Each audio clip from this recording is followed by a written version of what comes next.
All right, we'll call our June 18th GCD meeting to order and we'll start with the pledge of allegiance. I pledge allegiance to the flag of the United States of America and to the republic for which it stands, one nation, under God, indivisible, with liberty and justice for all.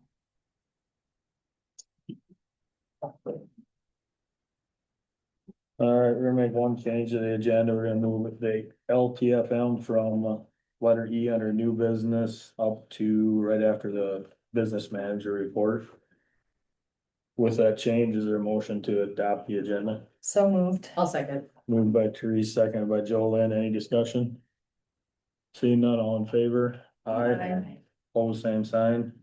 Motion carries. The consent agenda, we got minutes to approve, claims, they're good. We got some resignations, quite a few new hires, transfers. Anything you wanna speak on there, Jack, or Sherry? That's just if you have any questions on it. Otherwise, they're just positions that we've had open and, you can see there is a request for transfer and that staff member understands that we're not going to approve that until the position is covered. Has the speech position been filled already or? It has not, Okay, sorry, I'm just, there was an applicant though this past week, okay, so we're working on setting up okay. an interview. Is there a motion to approve the consent agenda? I make a motion to approve. Moved by Erica, is there a second? I'll second. Seconded by Therese, any discussion? Seeing none, all in favor? Aye. Pose same sign, motion carries. Reports and communications, we'll do Jackie's business manager report. All right, Sherry, do you want me to share or are you gonna pull up my reports? If you can share, that's great, otherwise Let me see if it lets me. Actually, it'll replace your share. Do you just want to keep going? yeah, I've got it. You go ahead. Okay. All right, so we are looking at financials for month ended May 31st, 2026. We have received $16,691,917 or 80.8% of our budget compared to 80.2 and 78. So we are tracking to meet our budget. Revenue wise, for expenditures, we've expended $15,231,733 or 73.1% of our budget compared to 74.5 and 70.2. So our expenditures are right where we want them to be, also tracking between the prior 2 years, looking to meet our budget. A reminder, our budget does take some money out of fund balance, so even meeting our budget means a reduction to fund balance. Any questions on the budget report?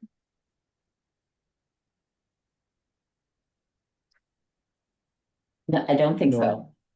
Nope. All right, Sherry, why don't you pull up the 26-27 cash flow as we are just about done with 25-26 at this point. As you can see, as we get into 26-27, after we make our July lease payment, again, cash flow is very tight for about a week. Hopefully those miscellaneous receipts, which are monthly bills, come in more the last week of July than the first week of August. And then we will squeeze through there. As we keep going, I am figuring on continuing the monthly pre-bill of 1 month to keep our cash flow going. There is another lower spot you see there around the first week of March, where we get down to about $200,000. I like to keep around 500 to 550,000 in the bank. It is approximately what a gross payroll is. So net payroll out to all the staff plus all the taxes and liabilities we pay out. So that is a little lower spot. But again, if we get that $500,000 in miscellaneous receipts, if we get a partial of those in about a week earlier than has typically happened, we should be able to get through that. There are no points where we are negative or consistently low for more than a week. looking at next year right now. So that is good news.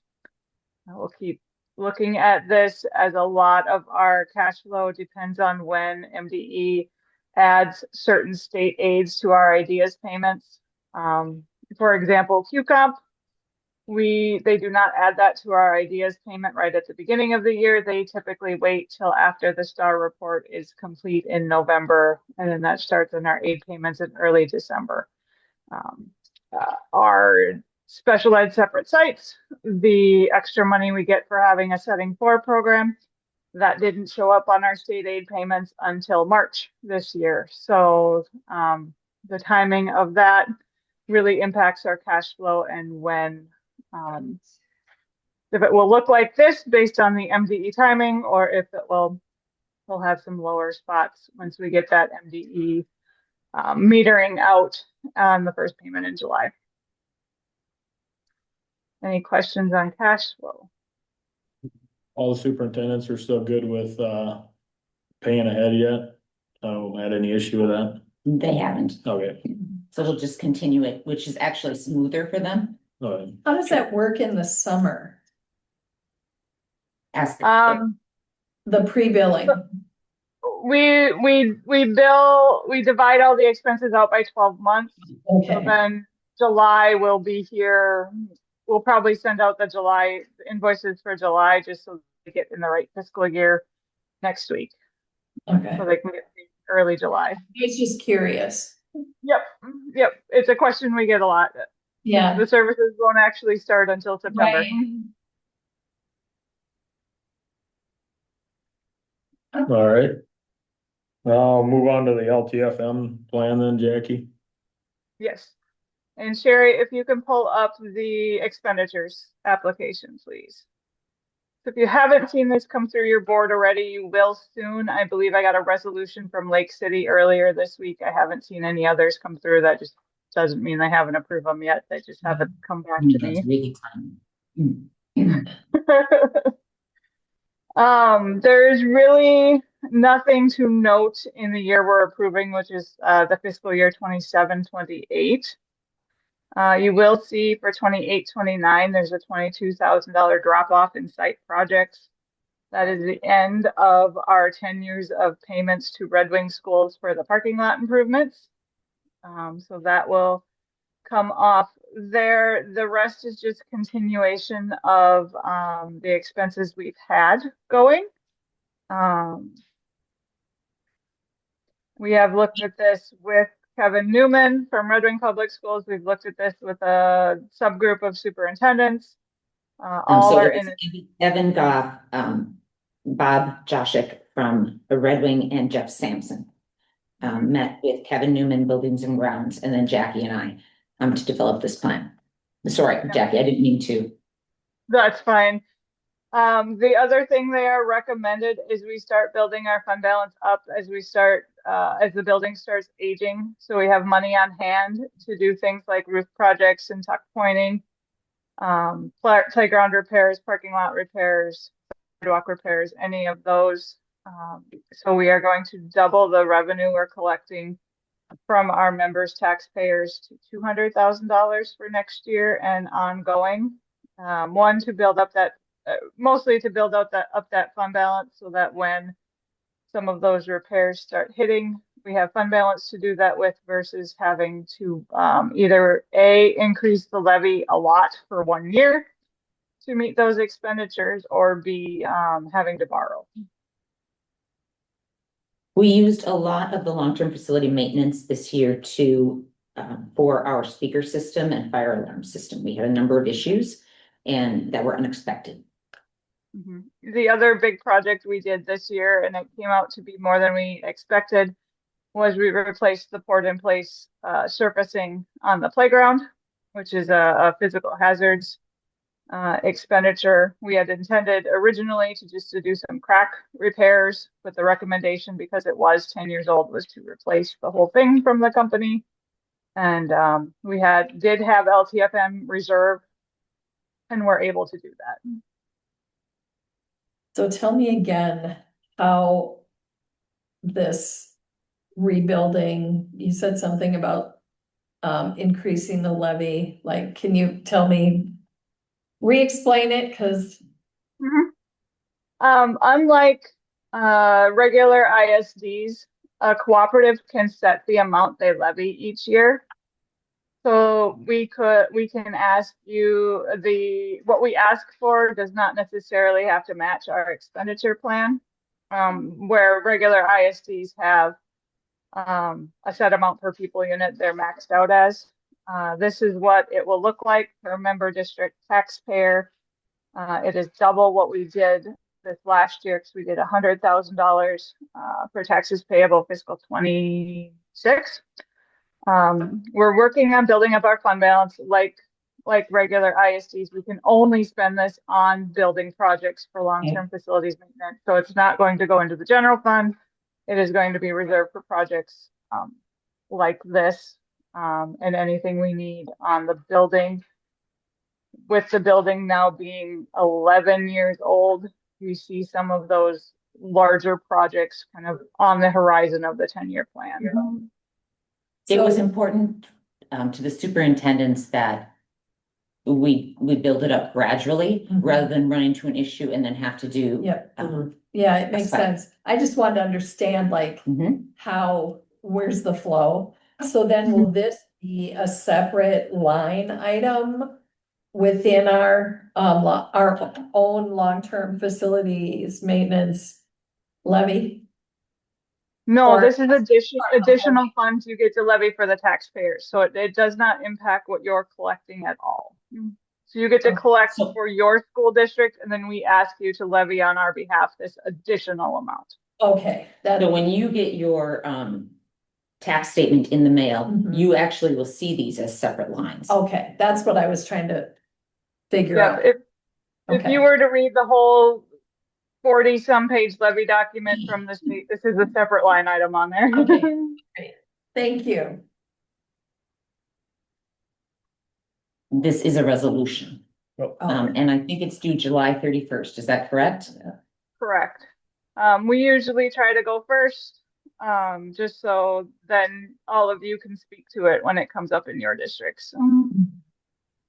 The superintendents also discussed this at their meeting yesterday. Yep, it's on our agenda for Tuesday. Ours is too, for Monday. Is there a motion to approve the LTFM?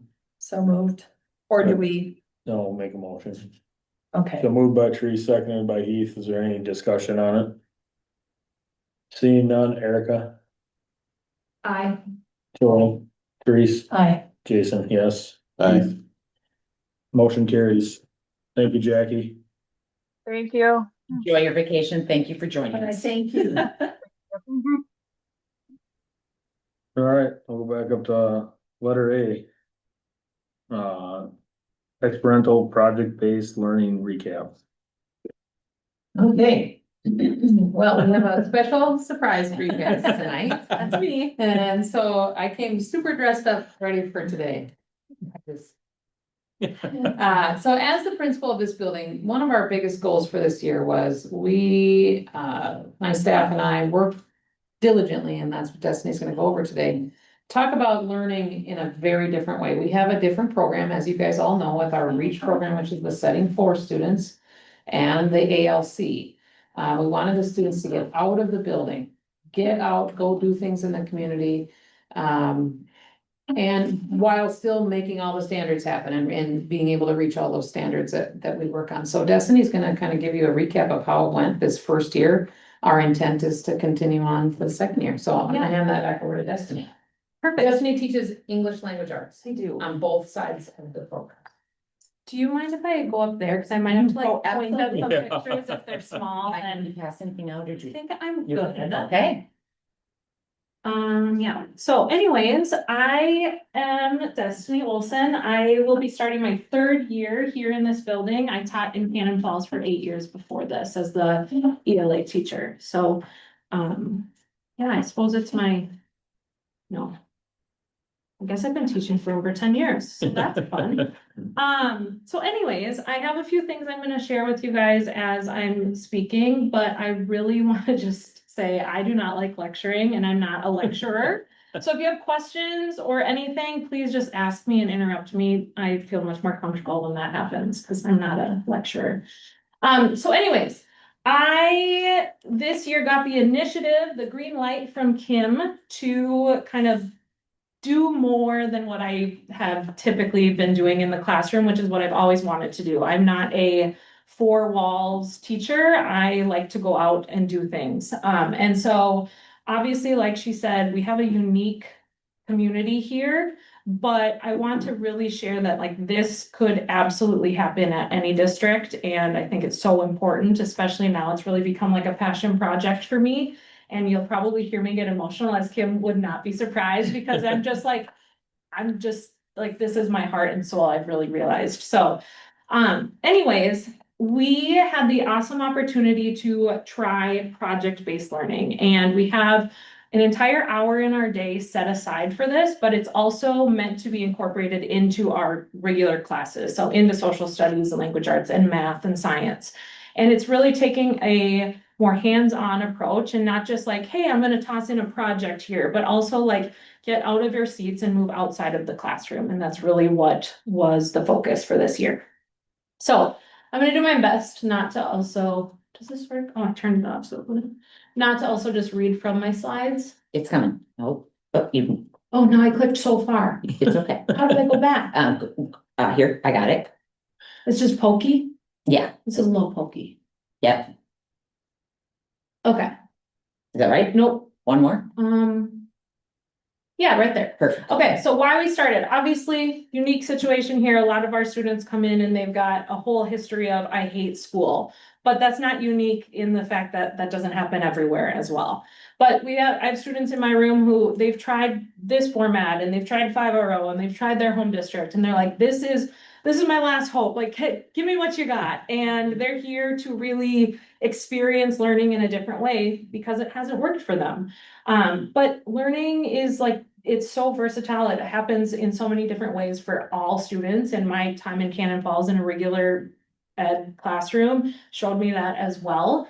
And so I wanted to really show the students that their voice matters. And that's kind of the common thread you'll see throughout this is how can we use project-based learning to show them that they have a voice and they actually can make an impact. And I think that's really the biggest thing with project-based learning. Yep, I only clicked once. So I'm gonna start with a poem that a student wrote for me. And I think it's just a really great depiction of who our students are. This is a graduating senior. He is one of those students who, even though he's here at the ALC, he comes in, he gets his work done. He's like that star ALC student. Still shows he's got that invisible backpack on, just like all of our students do, right? And so his poem is called I Am Trying. It's supposed to be like an I am poem kind of describing who they are. So I'll just read it because I know it's tricky to read. I am tired. I wonder if I'm enough. I hear the voices of everyone. I see people struggle. I want to believe. I am tired. I pretend I am okay. I feel the stress in my shoulders. I touch people's hearts with my smile.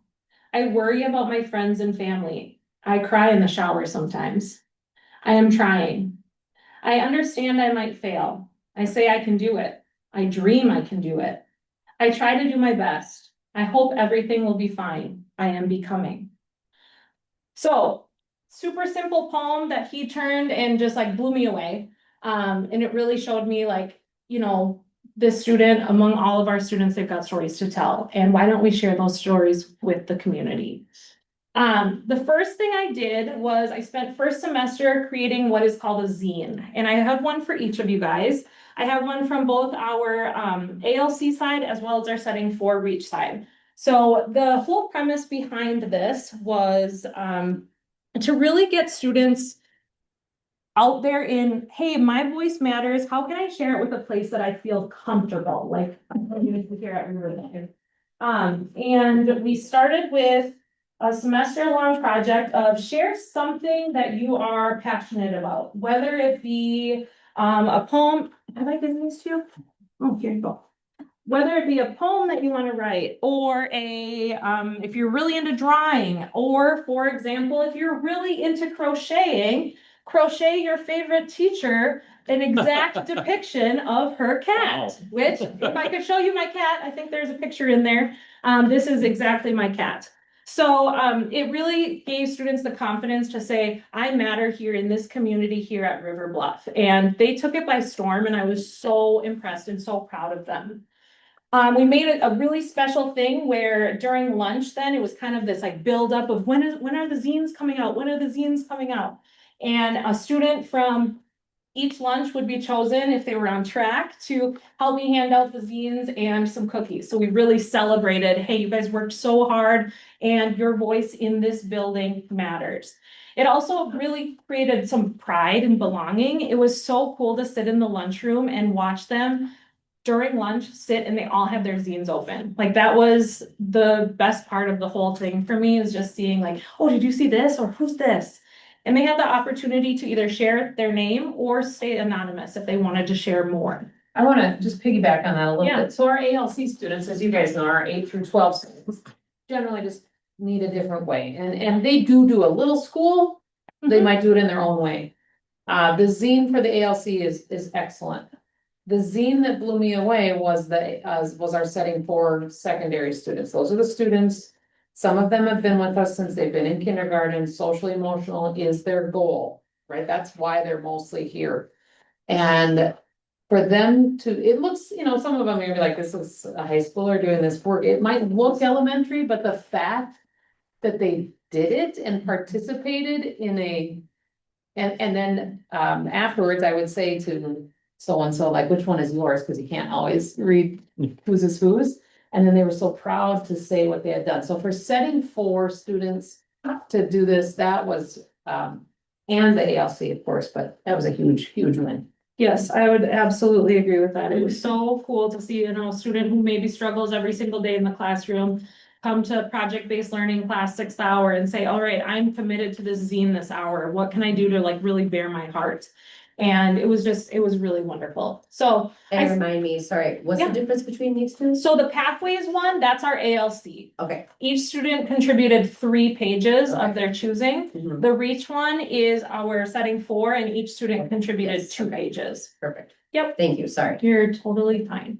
And so that was my initial, like, let them be comfortable sharing their voice here in our building. After that, I took it a step further, and with van accessibility, which is usually our number one thing here, we were able to get out in the community a little bit more. So I didn't do that with my Reach project-based learning, because this zine actually was a year-long process with Reach. Whereas with Pathways, we did first semester zine, and then second semester was this out in the community stuff.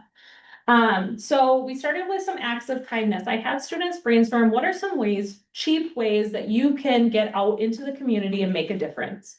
They came up with thank you cards. They brainstormed what businesses they wanted to write those to. I took a small group out. We delivered those thank you cards.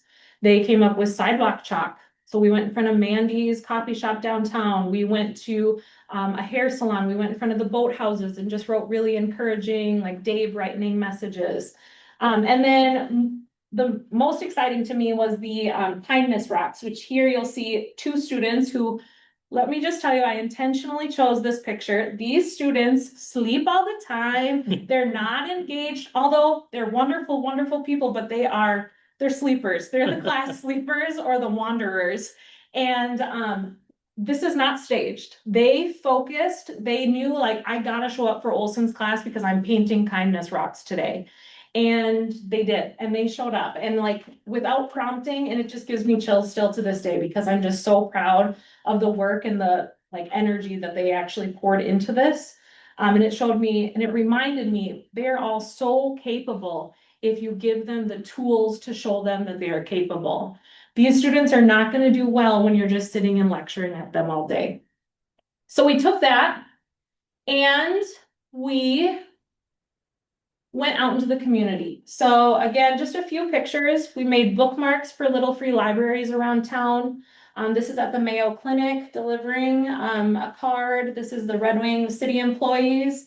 We went to Applebee's. They could not believe how excited the employees at Applebee's were to accept our thank you cards. We hung up just on like community boards on little like, you are adorable, you're doing amazing, signs like that. And then of course, some sidewalk chalk. And it's also just so fun to see students leave the building and they become a different human being. And that is really where they thrive. And it's just really, it's nice. After that, I said, okay, now you're seeing that your community is responding and they're loving this. How can we now give back to the community and do something that's going to really make a significant change? And that became some roadside cleanups as well as nursing home visits weekly. So we went out to Flower Valley Road here and we did a 2-mile stretch. Some of them begrudgingly walked that much. And we cleaned up, we had tons and tons of trash that we cleaned up. And then also the last of our outings was Quarry Lane. Someone had used that space as just a dumping ground. And I'm passing out a newspaper article that was written about this experience for my students. You don't have to read it right now, but you can frame it. But they couldn't believe that this was happening in their community, and wow, did they show up to really give back. And keep forgetting that that's there. And a lot of them went out and they were like, oh, I don't want to do this. And they were whining, and I was like, you're doing this, whether you like it or not. Mostly it was because they didn't want to walk. That was a big thing. And once they were out there, they're like, oh my gosh, it's a treasure hunt. They were so excited by the things they were finding. And again, it just got us out into the community. The nursing home had the biggest impact. Kids were nervous. They were very nervous. We talked a lot about how do we get out there and, communicate with people that maybe we haven't met before. I saw such a change in students who normally sit there and they're sleeping, they're playing games, they're saying this, that, and the other thing when I try to engage them, and to see them sit next to someone who was maybe, needing extra help getting the cap off for painting or needing help getting ideas, they just transformed. And that is just this in a nutshell of why this works in our school, but in any school, is to just see students become some better version of themselves. So this nursing home is actually just the one right across the street here. This is Valentine's. They were incredibly sad to see us go on our last day, so I think we'll be making that a regular trip next year. Sorry, Kim. And then we've got the Quarry Lane cleanup. Again, kids who these are not all my go-getters. These are not the students who are like really excited every single day to go out and go to school. They showed up. And not just for me and not for a grade. They showed up because they had buy-in. They found my voice matters. I matter in this community. How can I show my community that I respect it? We found so much trash. We filled up the back of a truck as well as the back seat. And then specifically this picture here is the one I was talking about, how a couple of students here, I know it's really hard to see, but these are my two students who I was nervous about bringing them to the nursing home. And a lot of teachers worry, like, I don't know if I can take this student out in the community. That's a huge hang up for a lot of teachers. Try it. You would be so surprised to see like these students who, maybe they're getting in trouble. They're not coming to school every day. They're failing their classes. But when you sit them next to someone who needs your help, they just blew me away. It was so wonderful. It was hard for them to take a compliment the next day, but I made sure that they heard it. So kind of just wrapping up a little bit, the community impact, obviously that went super far. We had passerbys who were giving us $20 to go and buy pop because they were so impressed by what we were doing. We had people who, when we were giving out thank you cards, say, I've never been thanked for my job. All I do is, I just seat people at tables. And we're like, no, like what you do matters. And they couldn't believe that just handing them a symbol card would make that much of an impact.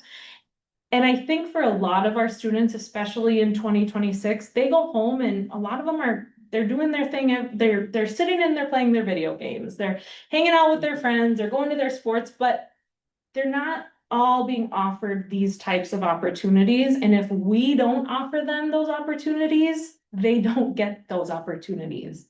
And that's really what project-based learning truly became for me. Most importantly for students, they learned that they have something valuable to contribute. And that was my biggest takeaway from the whole thing is like, you matter. I spend every day telling myself, if I don't know these kids, 100% better by the end of the year, then I have failed them. And this was one way that I really got to know them a lot better. That same student who wrote the poem, this is him. He graduated. He cried at graduation. He was so emotional. He was so proud. I gave him a hug and he just was, so excited that he was entering his next phase of life, which is going to be at Southeast Tech here in Red Wing. But he also was one of my students who I asked to be interviewed with me for this newspaper article. So this is just a little snippet of what he said.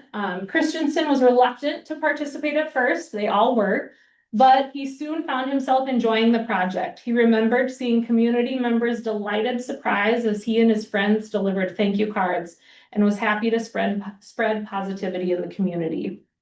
And I think that's just a really great example of we don't know what these kids are carrying when they come into us, but if we give them the opportunity to share their voice, they're going to do it and they're going to show up for us. The last thing here, maybe.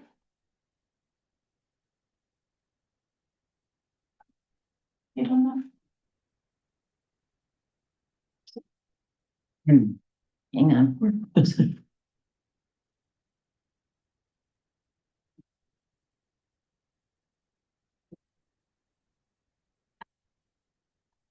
Okay, that one, it's coming, there, is that what you need? Okay, yeah. So what we learned and what's next, whoopsies. So student voice, the zines, I have something to say, hear me, please. Kindness, the acts of kindness, my actions impact others, please see me. Students are always wanting to be seen and be heard in different ways other than they're usually being offered. For service, going out in the community, I belong here. And the impact was, I see myself differently. I really think that a lot of students ended up after that being like, oh, I can do those tasks. I can make that difference. The biggest thing for me now is like, as adults in education, how do we start to see them differently? And can we see them differently? Will we see them differently? Are we willing to? Because they're begging for it. And the last question I just have is, right? Are we creating enough opportunities for students to show us who they're becoming? And that was really my biggest thing for this year with project-based learning. Yeah. Amazing opportunity. Yeah. Yeah. This is great. I say, talk about going above and beyond. Yeah. That's awesome. Yeah. I think Kim saw a lot of me this year when I was like crying in her office about a student or like, I really want to do this. And No, in your schools, of course, our students are your students first, and then ours are second. You hear about this stuff in your traditional schools, like the little kids, the elementary kids, you hear about that. The students that are in our building often has issues, right? And you'd be like, I don't know if they should go on the field trip. I remember being that teacher, teacher at that same time where we'd go, I don't think that kid should go for whatever reason. And so now creating those opportunities where Destiny said it best, and we've had to work at it. We're not all on the same page yet, but we're getting there. Not every adult feels like every kid should get that opportunity. So we're still working on that mind shift change of, let's go for it instead of punishment. So, Yeah. but Destiny has been you're amazing. And by the way, it's our first board meeting. You don't have to stay. Yeah. You don't. No. They don't have to. I had to really go. You don't have to stay. You're welcome to stay. Yeah. People do their reports and leave. Yeah. All the time. So they won't feel like. No. Yeah. Thank you very much for the hard work. You really have done. happy to share. Makes me very happy. Thank you for taking time out of your summer break. Yes. Believe it or not, I do sit around and think about this stuff. So, well, thank you guys. Thank you. Yeah. Letter B, HR, end of year report. Letter,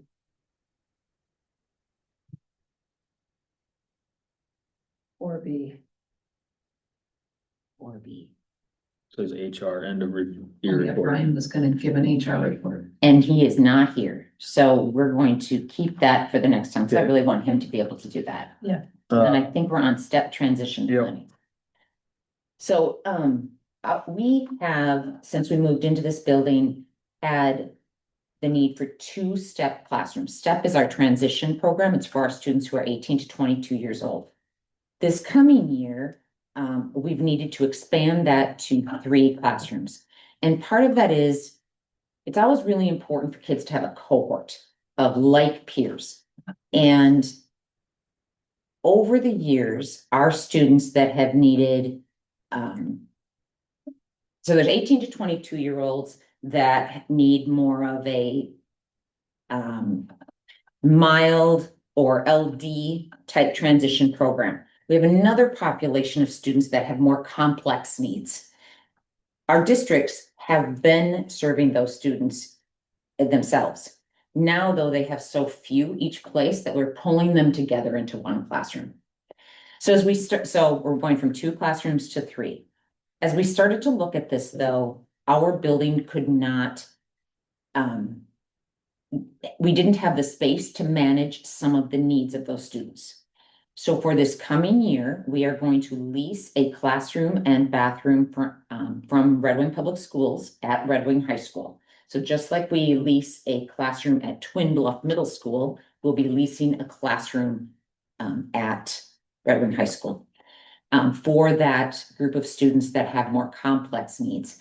Now, there's a regulation statute in Minnesota that says for that level of need, we can have 6 students in the program with 1 teacher and then whatever number of pairs we need. We have 5 currently in that program. So that seems like a good move. They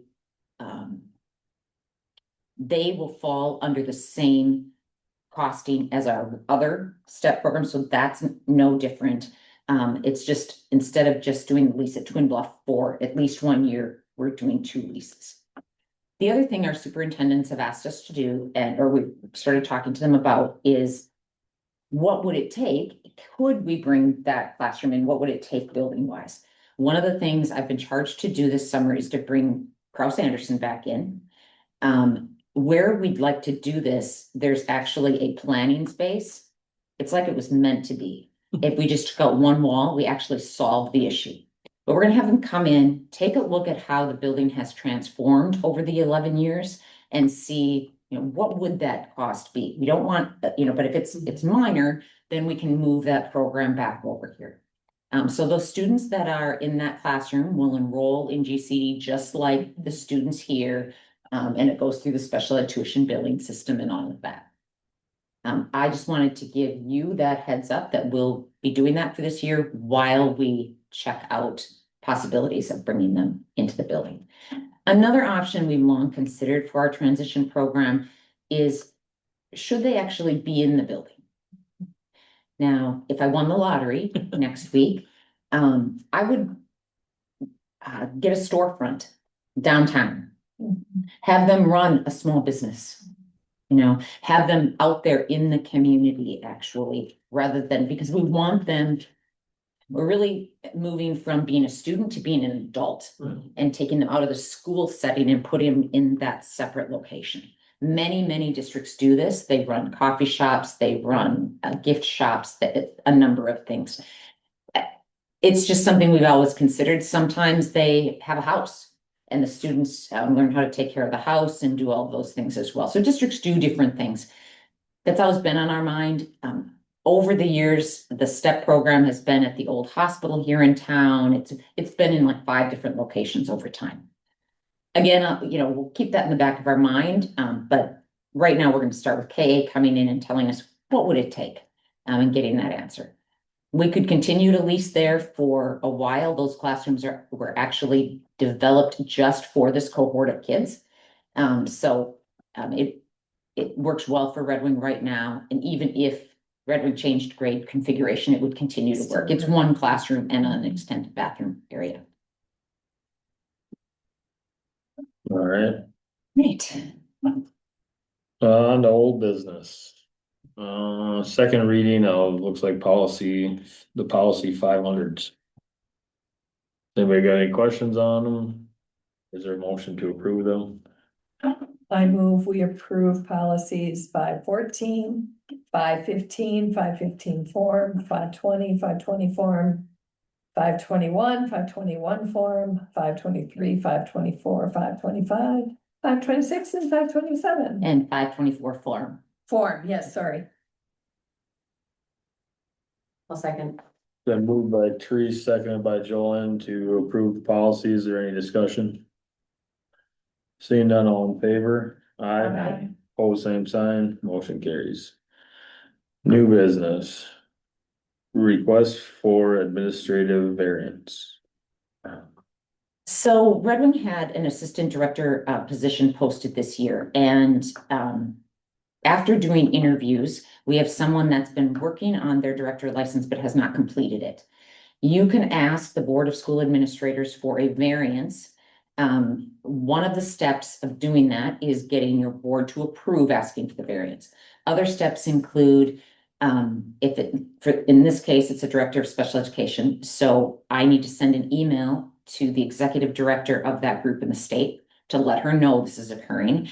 And then anyone that was interviewed that had a license and we didn't hire them, I also had to send emails to them, and those are all included in this packet. So everything's been put together. We needed a letter of recommendation from the university that she's working on and will complete those programs. So both Red Wing administration and I feel very good about this new team in Red Wing, and I think it's going to be a very positive move, but we need to ask for this variance. All right, is there a motion to approve the request? I'll make motion. Moved by Joanne, is there a second? Second. Seconded by Erica, is there any discussion? Seeing none, all in favor? Aye. Aye. Pose same sign, motion carries. Letter B, first reading of policies 528, 529, 530, 531, 533, and 534. Look them over and bring them back to the next meeting to approve them. And then I would like the board to know, we're done with all the reviewing of policies from. Well, And the hundreds and 500s that we had this year are the largest groups. yes. So I appreciate, I just think it's good that we look at them. Some of them we hadn't looked at since 2007. It's good to look at them, remember what the requirements are so that we stay on top of that. Letter C, support staff conditions of employment. So this conditions of employment actually is still it's still ongoing. So it's a 25 to 27 condition. What we are doing is we are adding an additional position to it. So this is not a union agreement. So I'll actually just open that up. And you can see that we're adding a cultural liaison reading center support position. And so this position will work directly with our ML teachers and support the work of those ML teachers in Red Wing, across all of the districts, Cannon Falls, and we're very excited. Very excited about these positions. Administrators were talked to, and when I say that, it's not just the superintendents. We went out and talked to principals. Is this going to work? We talked to the ML teachers, and they're very excited about this as well. So they really don't fit in a paraprofessional contract. So this is the one that we thought they best fit into. So we would ask for your approval to add that position in. And So you is could this person part instructional coach, or is this coaching kind of support? Is that? think of so they're a paraprofessional, they'll be highly trained to Okay, do that reading support and support those ML teachers. Okay. And so we did add for this, so you can see the 25, 26, but then in 26, 27, we did add, and we looked at positions like this in other districts, and we added a column there for that position. Otherwise, nothing has changed in the actual agreement. Left that. Is there a motion to approve the sports staff conditions of employment? I make a motion to approve. Moved by Erica. I'll second it. Seconded by Jason. Any discussion? Seeing none, all in favor? Aye. Aye. Pose same sign. Motion carries. Rise Up Partnership Service Agreement. 1 second, let me get rid of this.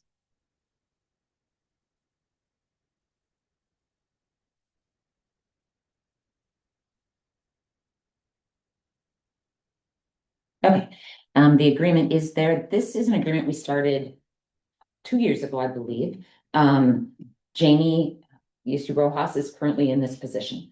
And so the position is a joint effort with Rise Up and GCED. Rise Up covers the cost of the position. This position manages pulling community resources together, and think of all the different groups that do work for students. Okay, you've got, whether it's Health and Human Services or the school districts or these businesses, pulling those people together so we're not duplicating and we're really just strengthening that resource work. So community partnerships are a huge part of this position. Sustainable resources, our data system is part of this.